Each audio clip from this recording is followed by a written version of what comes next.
Hey guys, welcome to my channel Kissa Kahani with SRT. आप सुन रहे हैं मिस्टर इरिटेटिंग, जिसे लिखा है नीलेश शर्मा ने, और मैं हूँ स्वाति।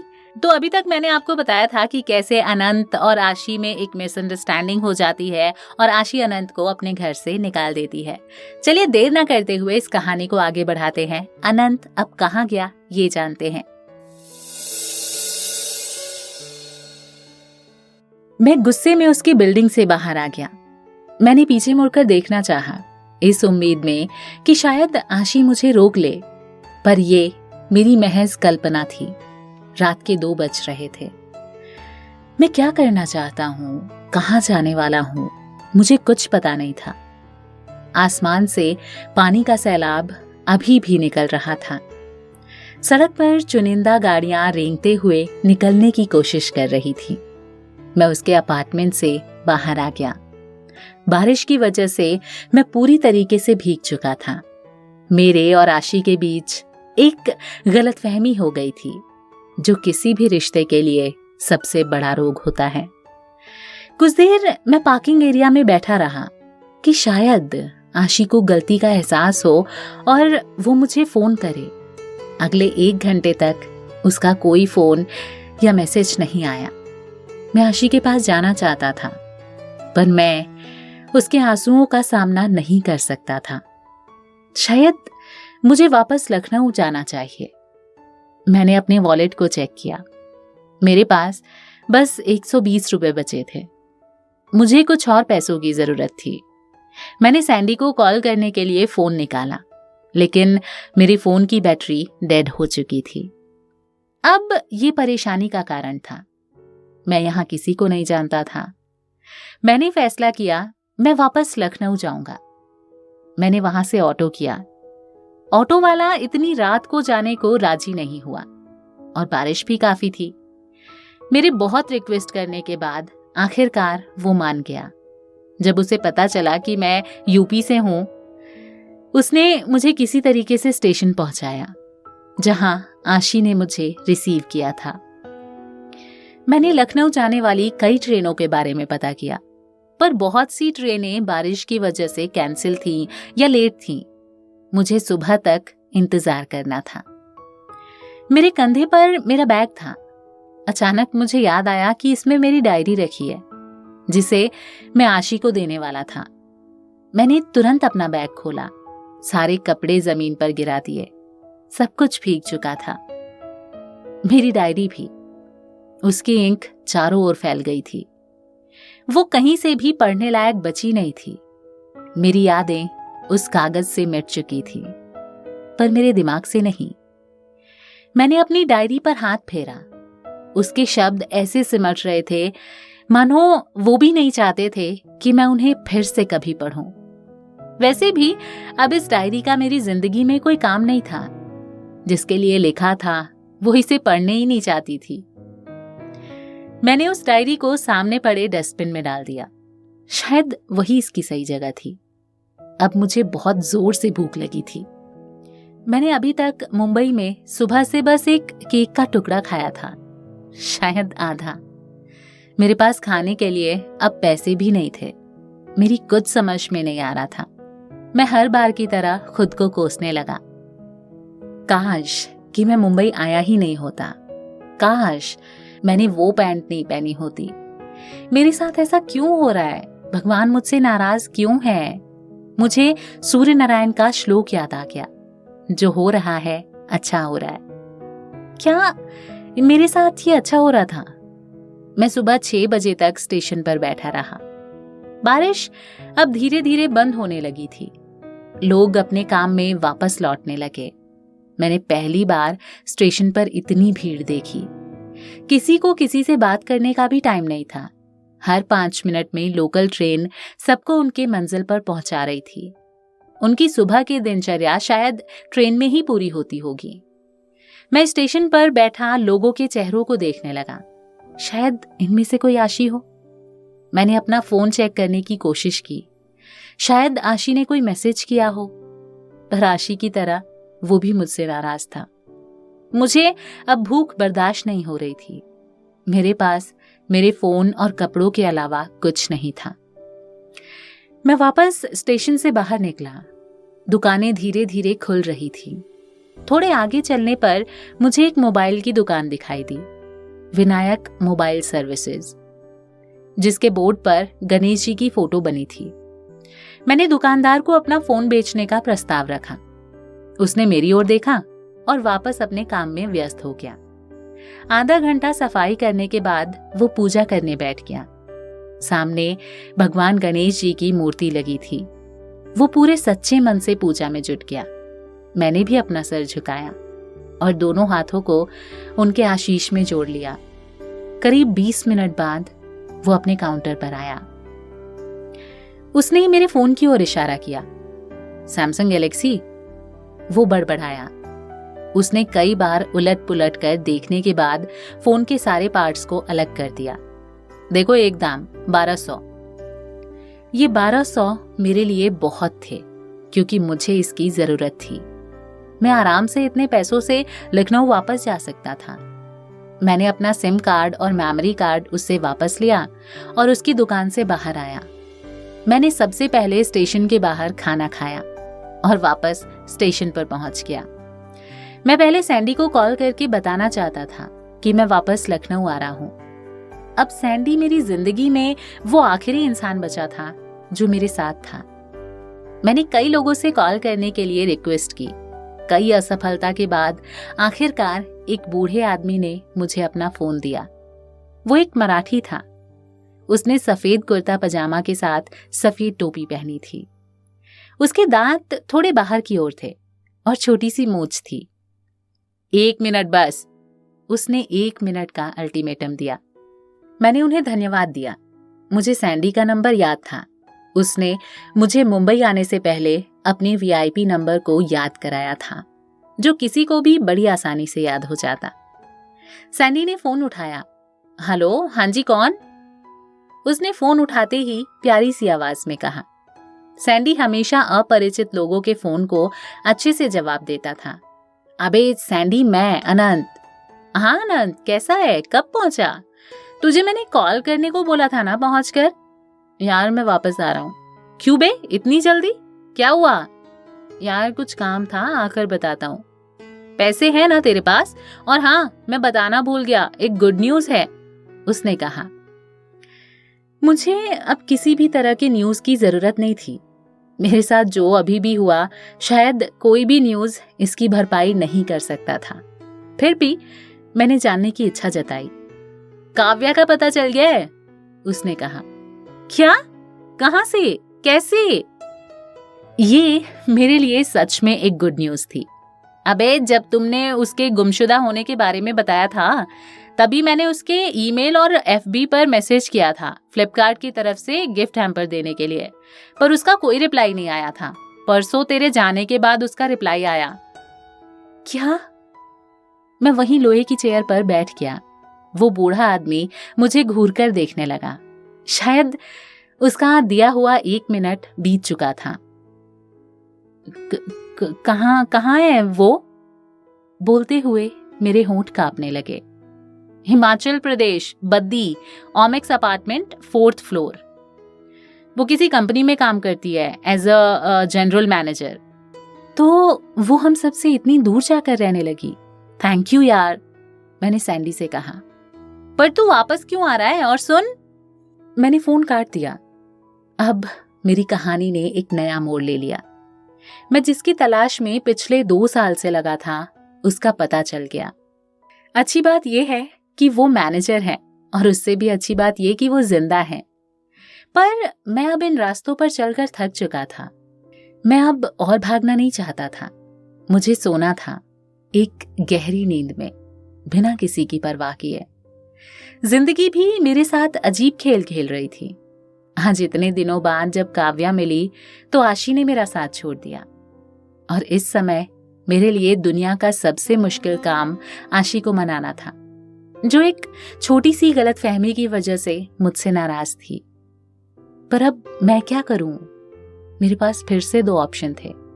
वापस लखनऊ जाऊं या आखिरी बार उस शख्स से मिलूं जो मुझे मुझसे भी ज्यादा अच्छी तरह समझती थी, जिससे मुझे बहुत सारे सवालों के जवाब जानने थे। मैंने फैसला किया कि मैं हिमाचल जाऊंगा। एक आखिरी कोशिश, शायद इसके बाद सब सही हो जाए। मैंने स्टेशन पर पता किया। पश्चिम एक्सप्रेस जो बांद्रा से कालका तक जाती है, उसके जाने का समय 11:40 था। अभी से कुछ घंटों के बाद मैंने ट्रेन का जनरल टिकट लिया। 10 अगस्त 2017, हिमाचल, बद्दी। पश्चिम एक्सप्रेस कालका स्टेशन तक मेरे साथ रहा। कालका से मैंने बद्दी, हिमाचल प्रदेश के लिए बस पकड़ी। हिमाचल और उसकी वादियों की जितनी तारीफ की जाए उतनी कम है। यहाँ का मौसम अपने आप में अनोखा है। ये प्रदेश हमारे प्रदेश से बिल्कुल अलग था। हल्की बूंदों से हिमाचल ने मेरा स्वागत किया। मैं पहली बार इन खूबसूरत और महकदार हवाओं को महसूस कर रहा था। अभी तक मैंने वहां की प्राकृतिक सुंदरता को लोगों से सिर्फ सुना था, पर आज मैं इसे महसूस कर सकता था। काव्या ने रहने के लिए एक अच्छी जगह चुनी थी। बड़े बड़े पहाड़ और उनमें बने घुमावदार रास्ते, जो अपने आप में किसी एडवेंचर से कम नहीं थे। लोग ऐसी जगहों पर छुट्टियां बिताने आते हैं, पर मुझे तो इन वादियों में सबसे पहले काव्या को ढूंढना था। उससे क्या बोलूंगा मैं? क्या होगा अगर उसने मुझे पहचानने से इनकार कर दिया? पर हम 2 साल बाद ही तो मिल रहे हैं ना। मेरे चेहरे में अब थोड़ा सा बदलाव आया है। पहले मैं एक सीधा साधा भोला सा बच्चा दिखता था, और अब मेरी दाढ़ी आ गई है। करीब 40 मिनट की यात्रा के बाद मैं बद्दी के बस स्टैंड पर पहुंच गया। मैंने बद्दी में आने वाले लोगों के लिए वहां के मंत्री का स्वागत बोर्ड देखा। मैं काव्या के काफी करीब आ चुका था। अगले कुछ घंटों में मैं शायद उसे देख सकूंगा। Shailja plaza, sector 2। मैंने ऑटो वाले से पूछा। जी सर, जाएंगे, उसने कहा। मैंने उससे कोई मोल भाव नहीं किया। मेरे पास अभी भी 800 रुपए बचे थे।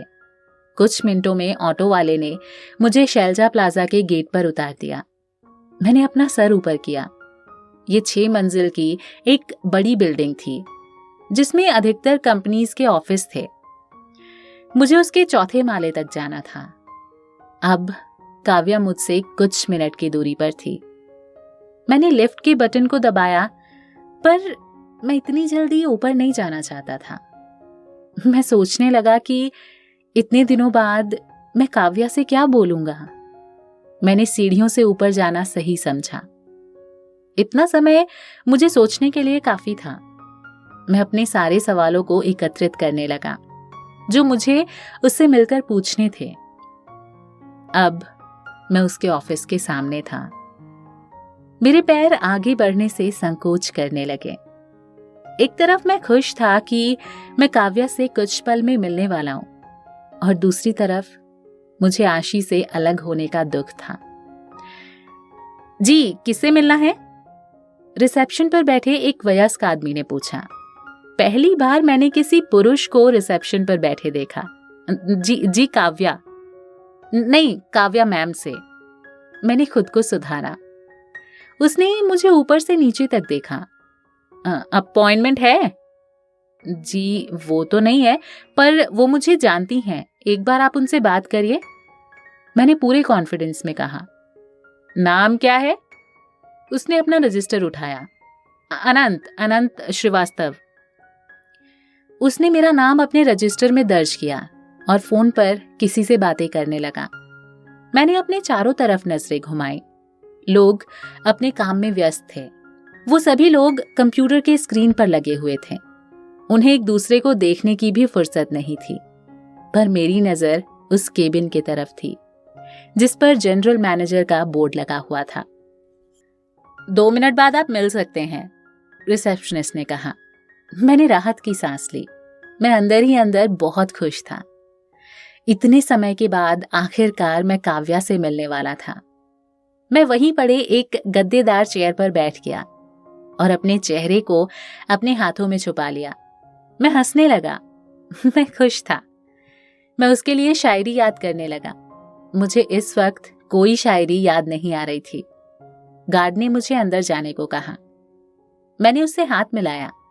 मुझे खुद समझ नहीं आ रहा था कि मैंने ऐसा क्यों किया। वो मुझे शक भरी नजरों से देखने लगा। अगले पल में मैं काव्या से मिलने वाला था। मैंने अपने बालों को सही करते हुए ऊपर उठाया, जैसा उसने मुझे सिखाया था, बालों को स्पाइकी रखने का। मैंने केबिन का दरवाजा थोड़ा सा खोला। वो मुझे दिख गई, वही छोटे बाल, उसकी खूबसूरती ने हसीन फिजाओं का रंग ले लिया था। उसने वाइट शर्ट, ब्लू जीन्स और ब्लेजर पहना हुआ था।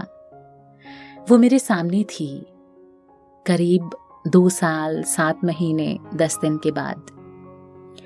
दरवाजे पर पहुंचते ही मेरे सवालों शिकायतों ने खुदकुशी कर ली। तो अब काव्या मेरे सामने थी, as a general manager. May I come in ma'am? मैंने दरवाजा पूरा खोलते हुए कहा। उसने मेरी ओर देखा, मानो वो कई सालों से मेरे इंतजार में बैठी हो।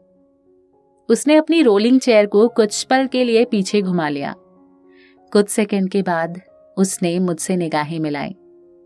मैं बिना परमिशन लिए अंदर दाखिल हुआ। मैं उसे गले लगाना चाहता था, पर शायद ये कुछ ज्यादा हो जाता। मैं उसके सामने वाली चेयर पर बैठ गया और जोर जोर से हंसते हुए अपनी रोलिंग चेयर को घुमाने लगा। वो मुझे देखे जा रही थी। कई चक्कर घूमने के बाद मैं वापस उसकी तरफ रुका। मैंने एक गहरी सांस ली। कैसे हो? उसने अपना मुंह खोला। वाह, तुम तो ईद का चांद हो गई। वो तो फिर भी 1 साल में दिख जाता है एक बार। वो हंसने लगी। तुम्हें कैसे पता कि मैं यहां हूं? रूठा तो मुझसे सारा जमाना था, पर आपने तो रूठ के गजब ही कर दिया। मैंने उसकी बात काटते हुए शायरी मारी। वो खिलखिलाकर हंस पड़ी। अरसों बाद मैं उसे मुस्कुराता हुआ देख रहा था। उसने अपने दोनों हाथ टेबल पर रख दिए और उसके गाल उसके हाथों में थे। वो मुझे देखे जा रही थी। Kavya Ghosh, managing director. मैंने उसका नेम प्लेट पढ़ते हुए कहा। तुम्हारी सीनियर हूं, call me ma'am. Okay Hitler ma'am. वो फिर हंस पड़ी। उसने अपने प्यून को आवाज लगाई। प्यून भागता हुआ अंदर आया। उसने उसे कुछ फाइलें पकड़ाई और वहां से उठ गई। आओ, उसने बाहर निकलते हुए कहा। मैं उसके पीछे पीछे चलने लगा। लोगों ने पहली बार स्क्रीन से नजरें हटाई। वो हमें देखने लगे। शायद इसका कारण मेरा इतना खुश दिखना था। हम बिल्डिंग से नीचे उतरे। उसने ड्राइवर को गाड़ी निकालने को कहा। ग्रे रेनो डस्टर, जो मेरी फेवरेट कार थी। अंदर बैठो। मैं उसकी आज्ञा का पालन किए जा रहा था। भैया पिंजौर चलो, उसने ड्राइवर से कहा। तुम अब भी अपने कपड़े ठीक से नहीं धुलते क्या? उसने कहा। मैं उसे अपनी स्थिति के बारे में बताना नहीं चाहता था। मैंने एक झूठी मुस्कान बिखेरी। ड्राइवर ने हमें एक फार्म हाउस तक पहुंचा दिया। ये एक आलीशान जगह थी, सबसे अलग पेड़ पौधों के बीच, जहां पूरी शांति और प्रकृति का बसेरा था। मैं हमेशा से ऐसी जगहों पर रहना चाहता था। हम कमरे में दाखिल हुए। वहां एक बूढ़ी दादी थी। अरे, आज तुम बहुत जल्दी आ गई, दादी जी ने काव्या को देखते ही कहा। काव्या ने उन्हें गले लगाया। हाँ दादी, देखो तो आज मैं किसे लेके आई हूं। दादी जी अपना चश्मा सही करते हुए मुझे देखने लगी। दादी, ये मेरा दोस्त है अनंत, मैंने इसके बारे में बताया था ना आपको, काव्या ने कहा। पर उसने मेरे बारे में क्या बताया होगा? हर बार की तरह ये भी मेरी समझ से बाहर था। अनंत, ये मेरी दादी है और हम यहाँ रहते हैं, सबसे अलग, सबसे दूर। आओ तुम्हें अपना घर दिखाती हूँ। काव्या बहुत खुश थी। उसने अपना ब्लेजर निकालकर फेंक दिया। वो मुझे अपना पूरा घर दिखाने लगी। 4 कमरों का रूम, जिसे हरे और आसमानी रंगों में नहलाया गया था। चारों तरफ फूलों के गमले, डाइनिंग रूम में लटकता झूमर, चमकता फर्श, गद्देदार बिस्तर। थोड़ी देर के बाद दादी जी चिल्लाने लगी। अरे उसे पहले कुछ खिलाओ, इतनी दूर से आया है। हाँ दादी, अभी आई। चलो तुम मुंह हाथ धो लो, फिर कुछ खाते हैं। सरिता आंटी बहुत अच्छी पकौड़ियां बनाती हैं। सरिता आंटी वहां काम करने वाली मेड थी। थोड़ी देर के बाद हम बाहर आए। काव्या को इतना खुश देखकर मेरी सारी भूख भी मर गई थी। सरिता आंटी ने सच में बहुत अच्छी पकौड़ियां बनाई थी। मैंने पहला टुकड़ा खाया। काव्या ने अपने बीते सालों के बारे में बताया। मैं चुपचाप उसे देख रहा था। मैं नहीं जानता था कि उसने ये सब कैसे किया। बस मैं खुश था कि वो मेरे सामने थी। और कैसा चल रहा है सब? तुम्हारा तो ग्रेजुएशन कंप्लीट हो गया होगा ना? जॉब मिली? और तुम्हारे दोस्त कैसे हैं? उसने सवाल पर सवाल करना शुरू कर दिया, पर उसने आशी के बारे में कुछ नहीं पूछा। मैं उसकी पलकों को देख रहा था। मखमली पलकें, वो बिल्कुल आशी की तरह थी। हाँ, मैं लखनऊ के एक प्राइवेट कंपनी में जॉब कर रहा हूँ। Oh great. अच्छा, पहले तो तुम अपना मोबाइल नंबर दो। उसने अपना फोन निकालते हुए कहा। मेरे पास कोई जवाब नहीं था। मेरा फोन खो गया। क्या? कैसे? उसने हैरान होते हुए कहा। मैंने कोई जवाब नहीं दिया। ये लो शर्ट पहन लो, तुम्हारे कपड़े बहुत गंदे हो गए हैं, दादी जी ने शर्ट देते हुए कहा। मैंने काव्या की ओर देखा। यह उसका शर्ट था। मैं एक लड़की की शर्ट कैसे पहन सकता हूं? वो हंसने लगी। कोई बात नहीं, थोड़े टाइम के लिए पहन लो, तब तक तुम्हारी शर्ट सूख जाएगी। मैंने उसका शर्ट उठाया, पर मैं उसके सामने कैसे बदल सकता था? ओह सॉरी, मैं पीछे घूम जाती हूँ। मैंने अपनी शर्ट चेंज की। दादी जी ने मेरा शर्ट धुलने के लिए दे दिया। तुम मुंबई से आ रहे हो? उसके हाथ में मेरा टिकट था। मेरा झूठ पकड़ा गया। मैंने हामी भर दी। क्यों? उसने भौहें तान ली। अब मेरे पास सच बताने के अलावा कोई रास्ता नहीं था। मैंने आशी से हुए झगड़े के बारे में उसे सब कुछ बता दिया। वो पूरी तरह से हैरान थी, पर उसने कुछ नहीं कहा। सॉरी, उसने नीचे देखते हुए कहा। शायद ये मेरे लेटर की वजह से हुआ है। नहीं, इसमें तुम्हारी तो कोई गलती नहीं है, मैंने कहा। तो अब तुम क्या करने वाले हो? कुछ नहीं। वो कुछ सुनने को तैयार ही नहीं है। मैं उसे समझाकर थक चुका हूं। उसे मेरे प्यार पर कोई भरोसा ही नहीं है। बट आई एम हैप्पी कि एटलीस्ट तुम मिल गई। उसने कोई जवाब नहीं दिया। Oh shit, Anant, I have to go, कुछ इंपॉर्टेंट काम है, मैं भूल गई, थोड़ी देर में मिलती हूँ तुम्हें। उसने अपना ब्लेजर उठाया, दादी जी को गले लगाया और फिर वहां से तेजी से निकल गई। मेरे साथ साथ दादी जी भी उसके अचानक इस बर्ताव से आश्चर्यचकित थी। दादी जी अगले 1 घंटे तक मुझे अपने और काव्या के यहाँ तक के सफर के बारे में बताती रही। उसके एक्सीडेंट के बाद उसके पापा ने उसे घर से निकलने से मना कर दिया। वो खेलना चाहती थी, खुद के लिए, अपने देश के लिए, पर उसके पापा नहीं चाहते थे। काव्या ने खेलना जारी रखा। एक दिन किसी लड़के ने काव्या के बारे में गलत अफवाह फैला दी कि इसका किसी लड़के के साथ गलत चक्कर है, जिसके लिए उसे पापा ने थप्पड़ भी मारा। काव्या ने घर छोड़ दिया। कुछ महीनों बाद खबर आई कि वो यहाँ हिमाचल में अच्छी जॉब कर रही है और अभी पिछले महीने ही उसने मुझे यहाँ रहने के लिए बुलाया। थोड़ी जिद्दी है, उसे जो करना है करती है, उसे जो चाहिए वो उसे चाहे जैसे भी ले लेती है। काव्या अपनी दादी से बहुत प्यार करती थी। करीब 2 घंटे बाद मैंने बाहर कार की आवाज सुनी। मैं गेट तक गया। मैं उसके स्ट्रगल से भावुक हो चुका था। उसने बहुत सारे कष्ट झेले हैं। इस बार मैं उसे जरूर गले लगाऊंगा, मैंने मन में सोचा। मैं गेट पर खड़ा बेसब्री से काव्या के उतरने का इंतजार करने लगा। वो अपनी कार की पिछली सीट से उतरी। उस ब्लेजर में वो वाकई मैनेजर लग रही थी। उसकी दूसरी तरफ से एक लड़का उतरा। उसने फॉर्मल पैंट और वाइट शर्ट पहन रखा था। वो तकरीबन 6 फुट का रहा होगा। काव्या ने मुझे एक गहरी स्माइल पास की। सॉरी, लेट हो गया, उसने मेरे नजदीक पहुंचते ही कहा। इट्स ओके, मैंने कहा। So Siddharth, he is my old college friend Anant. Hello, Siddharth ने अपना हाथ आगे बढ़ाया। And Anant, he is my fiance Siddharth Khanna. वो अब भी अपना हाथ आगे बढ़ाए मेरे इंतजार में था। मैं कुछ भी रिएक्ट नहीं कर पा रहा था। कुछ पल तक मैं वहीं खड़ा रहा।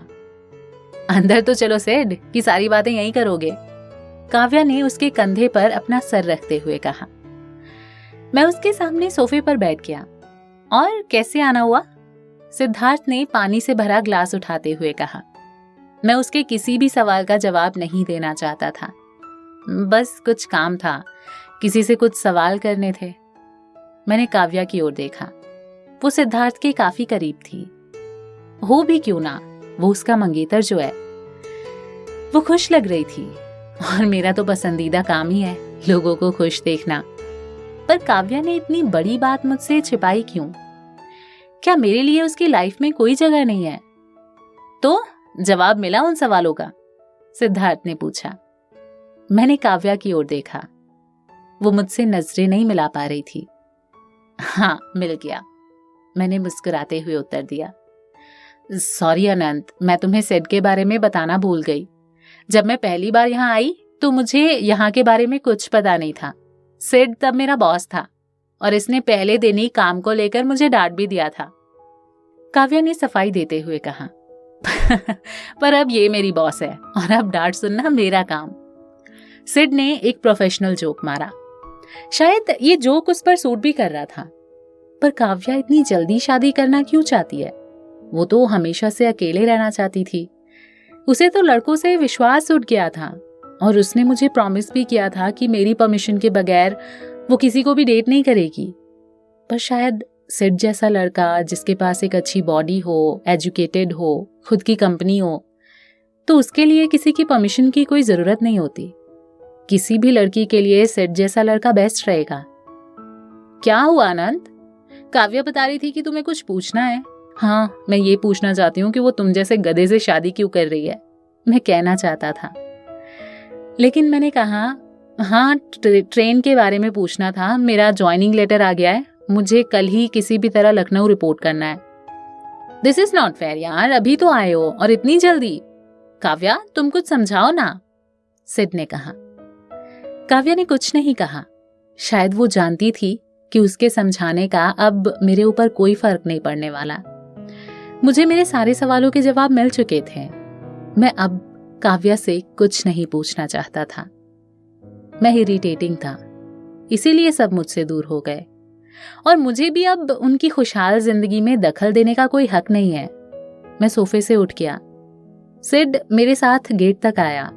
काव्या उसके पीछे थी। यार, आते रहना और हाँ, इस बार टाइम लेकर आना, सिड ने कहा। मैंने आखिरी बार काव्या की ओर देखा। उसकी निगाहें मुझसे मिली।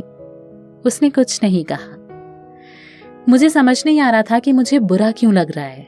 ना तो वो मुझसे प्यार करती है और ना ही उसने मुझसे कोई वादा किया था। उसके और सिद्धार्थ के रिश्ते की वजह से मेरे अंदर कुछ टूटा हुआ क्यों लग रहा है? क्या मैं उससे प्यार करने लगा हूं? नहीं, ये कैसे हो सकता है? मैं तो बस आशी से प्यार करता हूं। पर ये कौन सी फीलिंग है जो मुझे काव्या के बारे में बार बार सोचने पर मजबूर कर रही है? मैं उसे सिद्धार्थ या किसी भी लड़के के साथ नहीं देखना चाहता था, पर मेरे चाहने से क्या होता है? सच मेरे सामने था।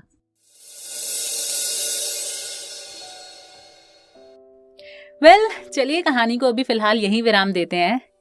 कहानी बिल्कुल अंतिम मोड़ पर है और यही अंतिम मोड़ पर इस कहानी ने कई सारे चेंजेस, कई सारे आपको सरप्राइजेस मिल रहे हैं। आगे क्या सरप्राइज मिलने वाला है, इसके लिए आपको देखना पड़ेगा अगला एपिसोड। फिलहाल मुझे दीजिए इजाजत, अगला एपिसोड लेकर जल्दी ही हाजिर हो जाऊंगी। कहानी पसंद आ रही है तो इसे ज्यादा से ज्यादा लोगों तक शेयर कीजिए, क्या पता उसमें किसी को अनंत, कोई आशी, कोई काव्या मिल जाए। बाय।